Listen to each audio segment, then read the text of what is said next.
Hello, I'm Conor Meade, and we're here today at the 2015 Canadian Science Policy Conference with Dr. Kamiel Gabriel, founding provost and research and graduate programs professor of engineering and applied sciences at the University of Ontario Institute of Technology.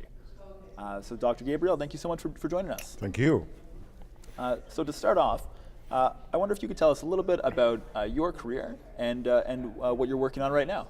Okay, I'll be happy to. Well, I grew up in Alexandria, Egypt, where I got my bachelor degree in mechanical engineering, and then I spent some time in the Egyptian Navy. And then I came to Canada in 1982 to pursue my PhD, which I completed in 1986 from University of Manitoba in the area of energy. Subsequently, I was hired by the University of Saskatchewan as an assistant professor, and I started a program related to the space environment. I was part of the team with NASA and the Canadian Space Agency that designed the thermal management system for the International Space University. In 1990, I was chosen among, they called us the Lucky 13 in Canada, to go attend the International Space University, which was created just a year before at MIT. And I was lucky enough to participate there. So I became very involved in the space program from 1988 until 2004, and I was part of the design of that thermal management system. In 2003, I was recruited to be part of the team that founded the University of Ontario Institute of Technology in Oshawa, and that was modeled after MIT, in that all our programs were directly linked to the market needs. So it was very applied research. So I did work on that for 5 years, and then I was recruited by the Ministry of Research and Innovation in the Government of Ontario to come and help them establish an innovation policy unit. So I was there from 2009 to 2010 on a secondment, and I was the Assistant Deputy Minister of Research and the first ever science advisor. Subsequently, I was recruited by the government of Abu Dhabi in the United Arab Emirates, who wanted me to come and help them establish a research founding agency.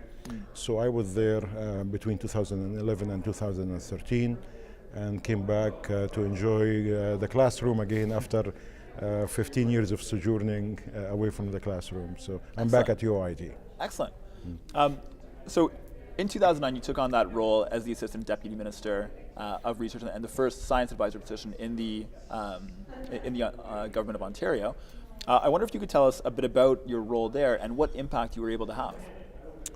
Right. It was a short-lived secondment because they wanted me specifically for two roles.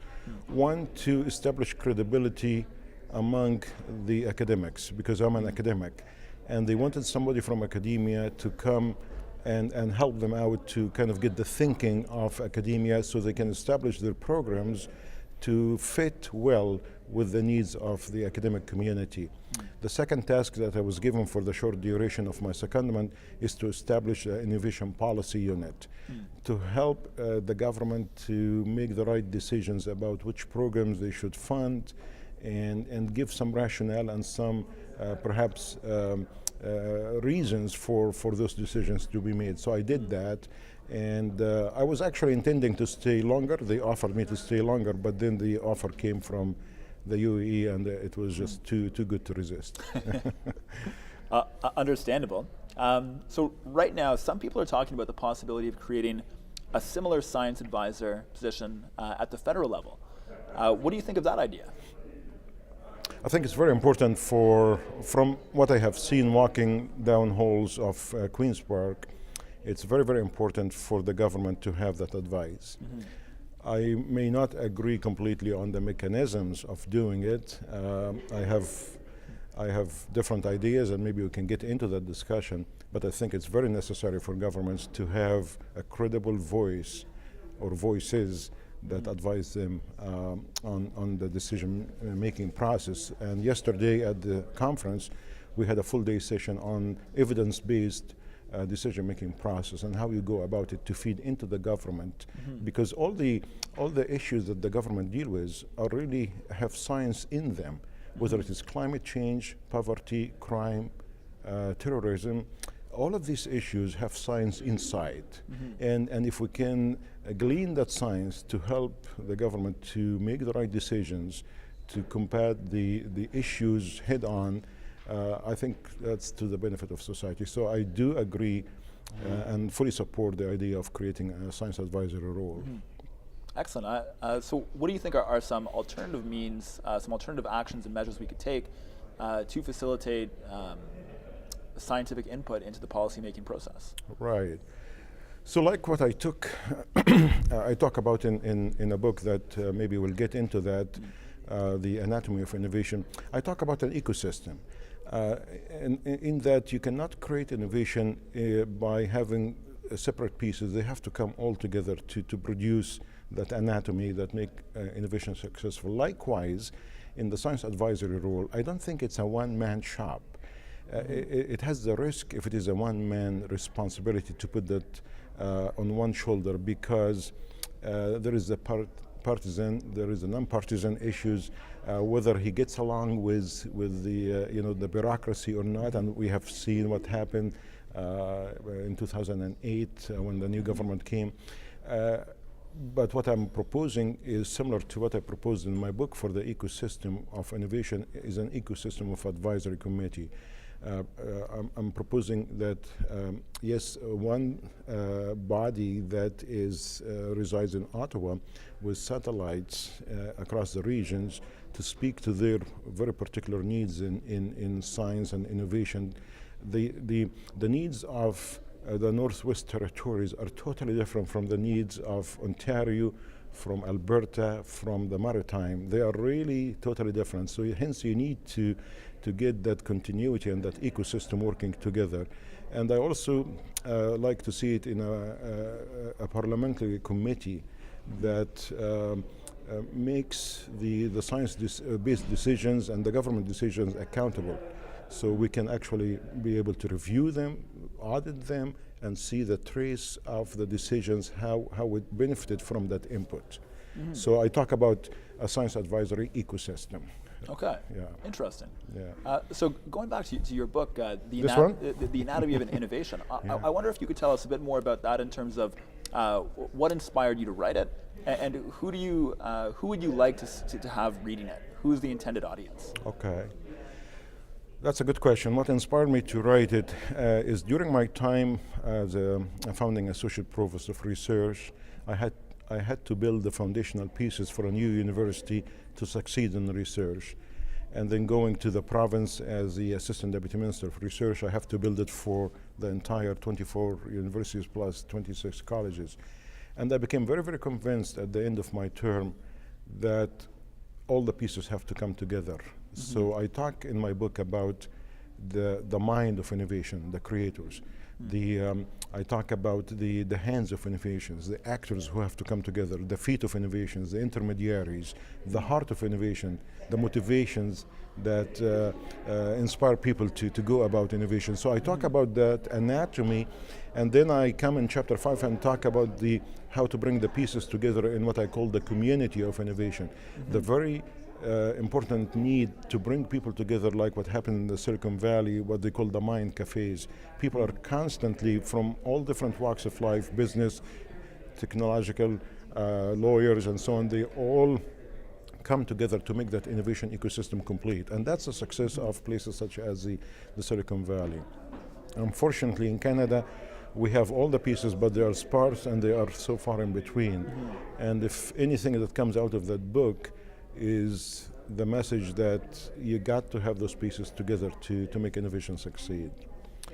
The book is written primarily to be in the hands of students in entrepreneurship, in business, in social science, because it's really not very technical, it's very fundamental. But I wrote it with the intention to have it in the hands of every student. I have requested of the publisher that it should not exceed $50, and they succeeded to do so because I wanted every student to have it. Excellent. I think many students who are used to spending 4 or 5 times that amount will be very grateful for that. Yeah. In fact, it is in an e-copy. I think it's $33 or something like that. So, excellent. Yeah. So, continuing the anatomical analogy, what do you think would be the biological analog of science advisors and science policymakers in the innovation ecosystem? That's a very, very bright question, and it's a good question to really think about it. So, if I make the analogy, I would say in the science advisory and the office that the new government would like to establish, it have to have the head of science advisory. So they need to pick up a person, and last night we had a dinner with Sir Peter from New Zealand, and he talks about the fact that, listen, I don't know everything, nobody knows everything. I am an engineer by training, I don't know very much about perhaps medical issues, but the role of that person and the capacity of that person, he is a connector, he's an interpreter. So the head of that ecosystem has to be a person who is very capable of interpreting the science to the public and making the right connection. But he needs the hands and he needs the feet. And those are the people that I talk about, the ecosystem that could be in regional offices that feed him with their specific needs. Also, it could be brain trust groups, it could be advisory groups that feeding in, but that head needs the other parts to come to make his work successful. So I'm looking at, or I'm proposing, an eco science advisory role. Yeah. Does that make sense? Absolutely, yeah, that's a very interesting answer. So before we wrap up, I just want to ask, for the benefit of all of our viewers, where can we go to learn more about your work, to grab a copy of the Anatomy of Innovation, and to dig a little bit deeper into the topics that we've covered today? For sure. The Anatomy of Innovation, you can find it on the publisher website. It's www.kindlehunt.com/Gabriel, and it's available in an e-copy format, also in a soft copy. And I also published extensively on the issues related to innovation, particularly in research money. The magazine, I published about 5 or 6 articles. So if you go to Research Money and search for Gabriel, you'll find those articles. And they are very, very specific to some of the questions that you addressed with me today. It goes a little bit deeper into the answers. So those are some of the areas where you can find more about my Excellent. work. Well, we'll include those links in this video online. Okay. And once again, thank you so much for joining us. This has been an absolutely fascinating interview, and we hope you enjoy the rest of the conference. Thank you very much. Thank you so much.